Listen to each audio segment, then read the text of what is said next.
할렐루야, 아멘. 벌써 1월의 마지막 주일입니다. 제가 첫 주 설교를 하면서 작심삼일보다는 좀 더 과학적인 이유로 한 18일 정도가 인간이 노력할 수 있는 그 노력의 각오들이 한 18일 정도 있으면 결론이 난다라고 말씀드렸습니다.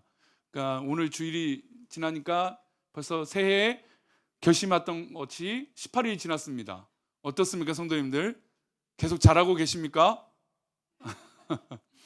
그럼 저는 방법을 알려드렸죠. 만약에 안 됐거든 또 어떻게 하면 됩니까? 네, 또 각오하면 됩니다. 또 시작하면 돼요. 우린 넘어지고 연약하고 잘 못할 수 있어요. 괜찮습니다. 그럼 포기하지 않는 것이 중요하죠. 벌써 1월이에요. 참 시간이 빠른다라는 건 설명하지 않더라도 우리 성도들이 너무나 삶의 현장에서 느끼실 거예요. 근데 세월이 참 빠르다라고 느끼는 건 누구를 보면 알 수 있냐면 아이들을 보면 알 수 있죠. 한 주가 다르게, 하루가 다르게 아이들이 성장하고 커나가는 모습을 보면 그냥 절로 웃음이 나옵니다. 어제 이제 성경학교를 하면서 우리 아이들을 보면서 야, 우리 아이들이 이렇게 또 한 뼘 이렇게 컸구나. 그게 키도 컸겠지만 우리 아이들이 이렇게 성장하고 있구나라는 것을 느껴서 참 감사했습니다. 그래서 누구나 알 것 없이 교사들부터 우리 봉사의 주방 애쓰신 모든 분들까지 해서 얼마나 수고하고 애썼는지 우리 아이들이 그것을 느끼고 또 마지막에는 참으로 밝은 모습으로 집으로 돌아간 것을 볼 수 있었습니다. 아이들을 보면서 누구나 할 것 없이, 여러분 여기서 혹시 아이들에게 나쁜 것을 가르치고 싶으신 분들이 있을까요? 나쁜 것을 아이들에게 하라고 할 부모가 있을까요? 없을 겁니다.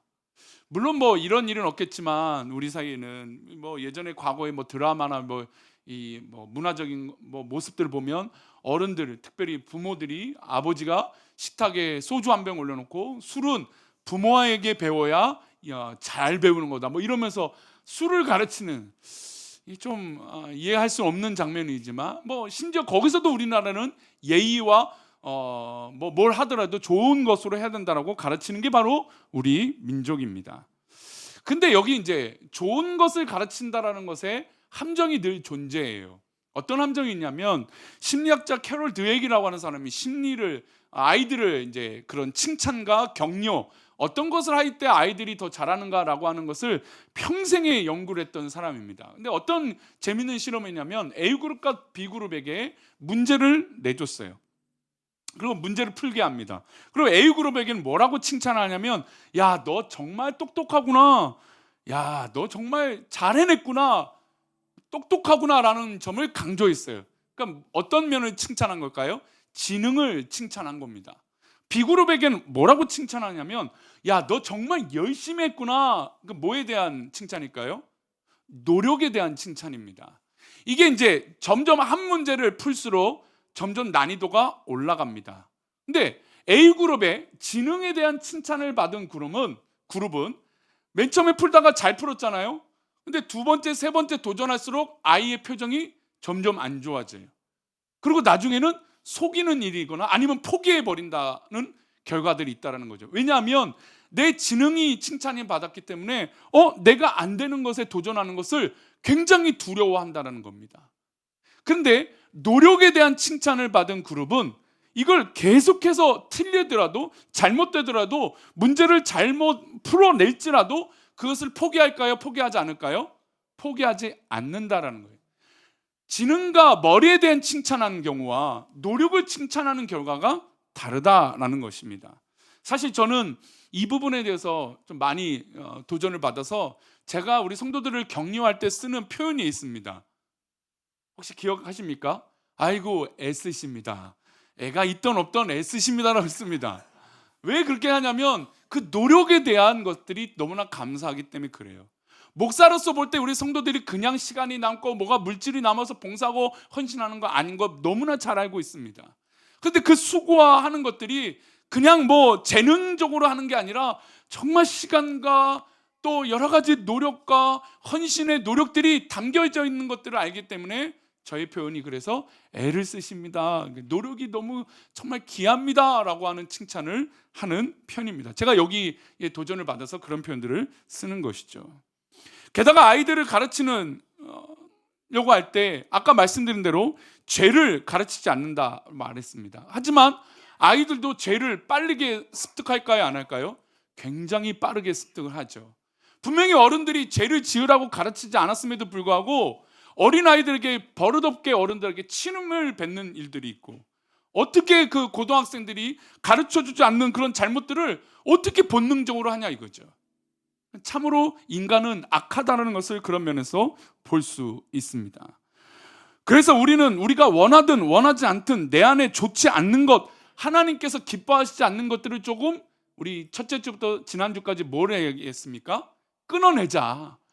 우리가 끊어낼 것들을 좀 결심해서 끊어내는 것이 중요하다. 그리고 새롭게 시작하면 된다라는 것을 3주 동안 말씀을 나누었습니다.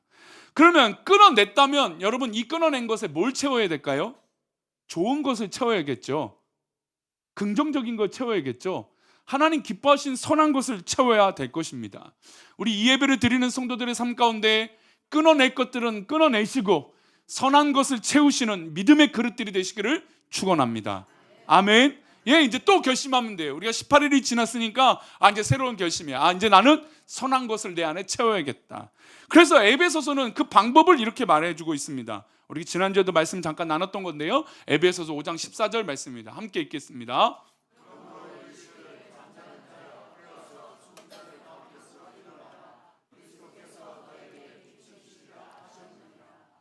잠자는 자여 라고 썼습니다. 우리 영혼이 잠자는 자여, 심지어 교회에 와 있어도 잠자는 영혼이 있을 수 있다는 겁니다. 마치 아직 베드로와 모든 사도들이, 제자들이 성령님을 경험하기 전에, 예수님, 부활하신 예수님을 만나고 성령님을 경험하기 전에 아직은 미흡하고 아직은 성숙하지 못한 그 잠자는 상태가 우리들일 수 있다는 겁니다. 그런데 에베소서 말씀은 그 잠자는 영혼이 어떻게 된다고 말씀하고 있습니까? 깨어나라 라고 했습니다. 죽은 자들 가운데서 일어나고 그리스도께서 일어나는 백성들에게 뭘 비춰주십니까? 빛을 비춰주신다는 겁니다. 우리가 죽은 자들처럼, 잠자는 자들처럼 있지 않으려면 깨어나야죠. 가끔 정말 우리가 의도치 않게 잠이 들 때가 있어요. 그러면 이제 저도 갑자기 이제 골아떨어질 때가 있어요. 가끔 아내가 제가 걱정돼서 툭툭 쳐요. 아니면 코를 너무 이제 피곤해서 심하게 굴거나, 아니면 원래 그렇게 좀 이렇게 움직이고 뭐 이렇게 침대에서도 돌면서 자는 사람이 가만히 자고 있으면 와이프가 걱정이 된대요. 그래서 살아있는지 이렇게 깨워보기도 한다는데, 여러분, 만약에 우리 삶 속에 어떤 죽은 부분, 멈춰져 있는 부분, 끊어내지 않는 그런 모습들이 있다면 어떻게 될까요? 일어나야죠. 깨어나야죠. 우리가 인생을 살아가는, 한 번 이 땅에 살아가는 인생들인데 한 번 사는 인생이라면 어떻습니까? 예, 부정적인 것들을 한번 끊어내고 털어내고 선한 것으로 채워보자고 하는 그런 결심들이 한번 서보지 않습니까? 그러기 위해선 잠자는 영혼이 깨어나야 됩니다. 깨어나면 누구의 빛이 비춰져요? 예수 그리스도의 빛이 비춰지는 거예요. 여러분, 우리가 빛이 되는 비결은 다른 게 없습니다. 우리의 영혼의, 우리의 믿음의 모습은 약간의 반사판, 약간 거울 같은 거예요. 우리가 자체적으로 빛을 낼 수 없으니까 주님의 빛을 받아서 어떻게 해요? 반사해 주는 거죠. 우리 스스로 빛이 나는 게 아니라 주님의 빛이 우리 가운데 가득해서 그 빛을 온 열방과 사방 가운데 빛을 비추는 겁니다. 그러니 잠자는 영혼이 깨어나야겠죠. 그런데 왜 예수님 빛이 비춰질까요? 그것을 잘 아는 15절은 이렇게 말합니다. 이어서 이렇게 말합니다. 함께 읽겠습니다. 그런즉 너희가 어떻게 행할지를 자세히 주의하여 지혜 없는 자같이 하지 말고 오직 지혜 있는 자같이 하여. 왜 빛이 필요하느냐? 바로 지혜 있는 자같이 행하야 하기 때문이에요. 정말 지혜는 어디서로부터 오느냐? 바로 우리 주님으로부터 오기 때문에 우리가 영적으로 잠들어 있을 때 깨어나면 주님의 빛을 맞게 되고, 그 주님의 빛을 받게 되면 어떻게 됩니까? 지혜 있는 자같이 행한다라는 겁니다. 우리 이 예배를 드리는 모든 성도들에게 지혜 있는 성도들이 되시기를 축원합니다. 믿음 안에서요. 믿음 안에서. 이 지혜는 하나님으로부터 오는 지혜잖아요. 여러분, 우리는 유교의 영향을 좀 많이 받아서 예의와 관계가 참 중요한 민족입니다. 그 예의를 외국말로는 매너라고 하죠. 그래서 우리는 사실 주변에 화가 나는 경우가 별거 없어요. 매너 없는 사람들 만나면 화가 납니까? 안 납니까? 예, 질서를 지키지 않는 사람들 만나면 화가 나요. 비록 내가 실수하고 잘 못 지키는 적이 있어도 상대방이 못 지키는 건 용서 못하죠. 우리 아마 대부분 그래요. 아무래도 그런 질서와 예의가 중요한 민족이기 때문이죠. 근데 각국의 매너가 참 다르다는 거예요. 이번에 좀 몇 가지 알아봤는데, 여러분 소리 내서 먹는 걸 우리나라 예전에는 어땠습니까? 예, 지금이야 뭐 먹방 한다고 막 이렇게 막 후루룩 먹지만, 예전에는 우리나라 뭐 밥상에 소리도 내면 안 되는 그런 거였잖아요. 근데 소리 내서 먹는 것이 예의인 민족이 있어요. 어느 나라인지 아세요? 일본이 그렇습니다. 일본의 식당에 가서 맛있게 먹는 소리를 내지 않으면 주인장이 서운하대요. 아, 내 음식이 맛이 없구나. 그래서 맛이 있거든 소리를 확 내야, 아, 여기가 맛있는 맛집이구나. 그리고 이 음식을 해준 주인들이 기뻐한다는 거죠. 그리고 중국은 어떤 이 매너가 있냐면, 우리 음식들 있잖아요. 그 중국 사람들이 괜히 뷔페 가면 이 접시를 많이 가져가는 게 아니에요. 음식을 많이 가져와서 접시를 많이 남겨야, 내가 대접을 잘 받았구나 라고 해서 대접한 사람한테 칭찬하는 게 그렇대요. 우리는 그렇지 않잖아요. 우린 뷔페 가도 요즘은 다 셀프니까, 뭐 좋은 데 가면 뭐 채워주기도 하겠지만, 근데 대부분 셀프잖아요. 얼른 2개만 남아도 어떻게 해요? 우린 급해요. 빨리 치워야 돼요. 근데 중국 사람들은 그거를 치우지 않고 쫙 깔아놔야 그게 즐거움이라는 거죠. 그리고 지각, 우리나라도 예전에는 참 지각을 많이 했어요. 근데 요즘 지각하면 그 사람하고는 아니다 막 이렇게 얘기도 하죠. 근데 남미와 일부 지금 중동에는 15분 정도 늦는 것이 예의라고 얘기를 한대요. 왜냐하면 먼저 오면 그 약속한 사람은 더 일찍 오니까, 그래서 15분 정도 늦게 와야 서로 조금 늦었구나 라고 해서 배려할 수 있는 거래요. 우리는 이해할 수 없죠. 늦으면 안 되죠. 여러분, 이렇게 예의와 배려들이 사실 다 다릅니다. 각국의 매너와 배려가 다르지만 어찌되었든 무엇을 행하든지 어떤 사람이 되어야 돼요? 지혜 있는 자가 되어야 되지 않겠습니까? 각국의 문화가 다르고 뭐 각국의 상황이 다르지만 그 나라, 그 사회에 있다면 그 사회에 맞는 지혜가 우리 가운데 필요하다는 거예요. 근데 여러분, 우리가 지혜롭게 산다고 했을 때 완벽하게 지혜롭게 할 수 있을까요? 안 된다라는 거죠. 그럼 어떻게 해야 됩니까? 주님의 빛으로, 주님의 은혜로 해야 정말 진정한 지혜로운 행동이 된다는 겁니다. 그래서 지혜 있는 자같이 하라는 것이죠. 이 본문의 핵심은 지혜 없는 자가 아니라 주님의 은혜로 지혜 있는 자가 되라는 겁니다. 그래서 우리가 잘 알고 있는, 맨날 이 본문 나오면 술을 먹으라는 말씀이냐 먹지 말라는 말씀이냐 싸우는데, 제가 지난주에 말씀드렸습니다. 잠언 말씀에는 술을 보지도 말라고 했어요. 그러니까 저는 자꾸 성경을 너무 율법적으로 이 단어에 자꾸 꽂혀서 하시는데, 저는 이 본문이 그런 본문이 아니라고 지난주에 말씀드렸어요. 이 본문은 정말 주님의 은혜로 지혜 있는 자냐 아니냐를 말하고 있는 거예요. 그럼에도 이 본문이 중요한 핵심이 있죠. 18절 말씀입니다. 함께 읽겠습니다. 술 취하지 말라. 이는 방탕한 것이니 오직 성령으로 충만함을 받으라. 여기서 중요한 건 술 취하지 말라가 아니라 방탕한 것을 하지 말라는 겁니다. 물론 그게 상징적인 게 2000년 전에는 술 취하는 그것이었겠죠. 근데 여러분, 지금 한국 사회, 지금 현대 사회 이것보다 더 다양한 일들이 있지 않습니까? 여러분, 요즘은 AI로 인물을 합성하는데 너무나 쉬워요. 그래서 가짜 영상을 만들어요. 너무나 쉽게. 근데 떳떳해요. 여러분, 그것도 방탕한 것이죠. 근데 성경에 AI를 만들지 마라, 그런 성경 어디 있어요? 없잖아요. 여러분, 성경을 가지고 너무 그 문자적인 해석으로 그것이 마치 옳으냐 그렇게 할 필요는 없어요. 우리의 핵심은 우리가 방탕하냐 아니냐, 하나님 앞에 지혜롭냐 지혜롭지 않느냐가 핵심이에요. 그런데 여기서 더 중요한 거, 그렇게 할 수 있는 힘은 어디서 오느냐 이거예요. 오늘 이제 본문의 핵심이죠. 오늘 설교의 핵심입니다. 그렇게 할 수 있고 빛이 될 수 있고 내가 지혜롭게 살 수 있는 힘은 과연 어디서 오는가? 방탕하지 않는 힘, 바로 어디에 있습니까? 오직 성령으로 충만함을 받으라. 아까 말씀드린 대로 제자들, 그들이 결정적으로 바뀐 사건은 부활하신 예수님을 만난 이유예요. 그리고 그들이 변화된 것 중에 가장 큰 힘은 바로 성령의 임재를 경험했기 때문에 그렇다는 거죠. 우리가 지금 다 예배를 드리지만 이 예배를 통해서 성령의 임재하심을 경험하는 성도들과 아닌 성도들은 다르다라는 겁니다.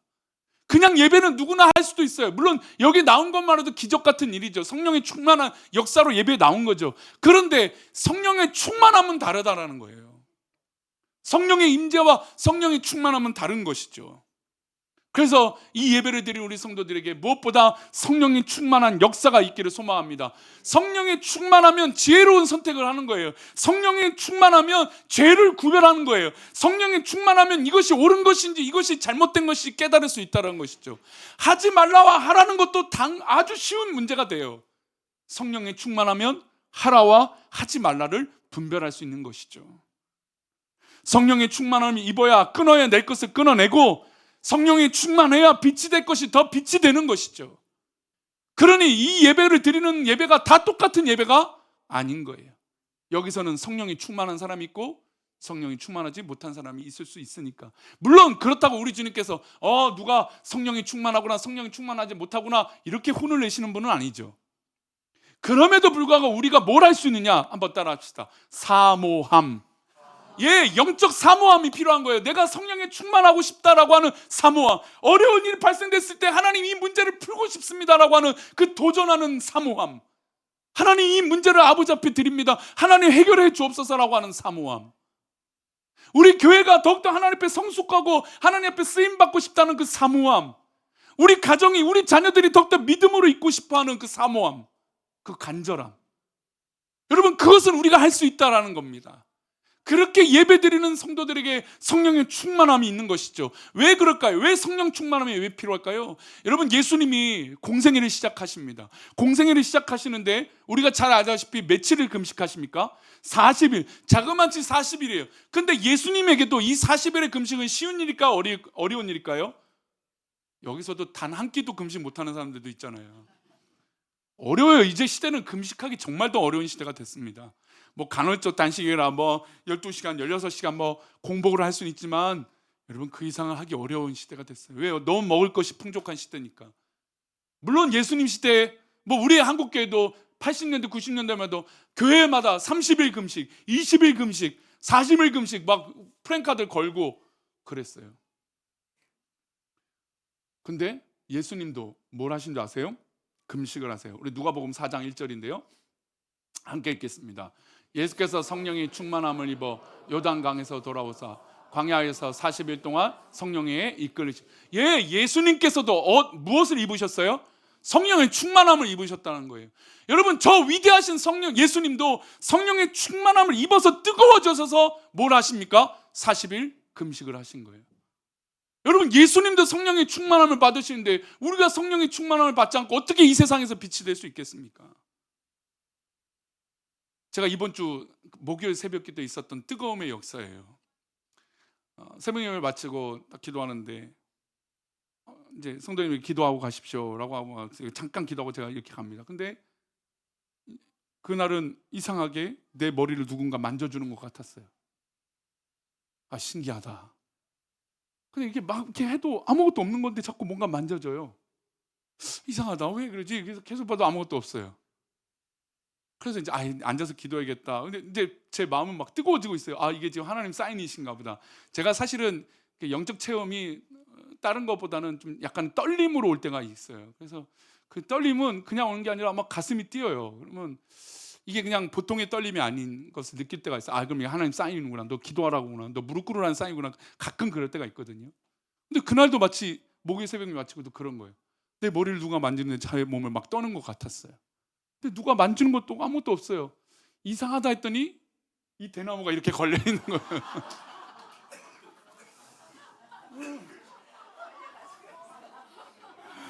이 대나무가 이렇게 넘어진 거예요, 하나가. 제 머리를 계속 쓰다듬은 거예요. 근데 제가 손을 이렇게 해도 이 안에 아무것도 없는데 무슨 일이지? 근데 여러분, 이게 제가 좀 웃었어요. 내가 앉으면서 웃기는 일인데. 근데 제 가슴에 간절함이 갑자기 생겼어요. 이게 너무나 웃긴 일이잖아요. 꽁트 같은 일이잖아요. 제 머리 하는데 이 팔로 이 대나무를 치니까 머리는 안 만져진 거예요. 팔을 치우니까 대나무가 다시 내 머리를 만지는. 너무 웃긴 일이잖아요. 근데 그 웃긴 일 속에 이것조차도 하나님의 역사구나. 그런 마음이 드는데 한참을 가슴을 쳤어요. 혹이나 이 목사로 하여금 교회의 덕이, 하나님의 영광이 가려지면 어떨까? 그 두려움이 생기더라고요. 여러분 그것은요 뭐 제가 그렇다는 게 아니라 우리 신앙에 있어서 그런 사모함과 간절함이 있어야 된다는 겁니다. 어떤 사인이든 그 사인이 있을 때 성령의 충만함으로 기도하시는 우리 성도들이 되시길 바랍니다. 예수님도 그 자리에서 무릎 꿇고 기도하셨어요. 주님, 하나님 나와 함께 해달라고. 성령님이 그래서 힘을 주셔서 40일을 금식하시고 기도하셨어요. 예수님도 그의 공생애를 시작하시는데 성령의 충만해서 40일을 금식하시는데 우리가 뭐가 빛이 대단해서 뭐가 대단해서 여러분 앞에 하나님 앞에 간절함 없이 성령의 충만함 없이 살 수 있겠습니까? 그러니 예배를 드리는 성도님들 어떠한 사인이 있거든 여러분 그 사인에 그냥 넘어가지 마시고 하나님 앞에 반응해 보십시오.